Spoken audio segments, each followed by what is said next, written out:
To calculate a route distance, visit Gapmapper.cc and click on the Route Planner option in the footer section. Enter your starting location and destination in the input bar.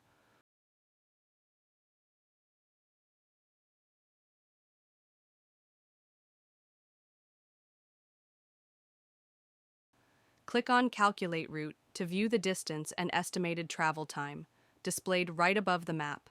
You'll also get step-by-step driving directions. You'll see two options: Avoid Motorways, Avoid Tolls. You can select either or both based on your preference. If you want to avoid motorways or tolls, just check the boxes and recalculate the route. Gapmapper also offers many other useful map tools. Explore them in the footer section or the top menu. Thanks for watching. See you again soon.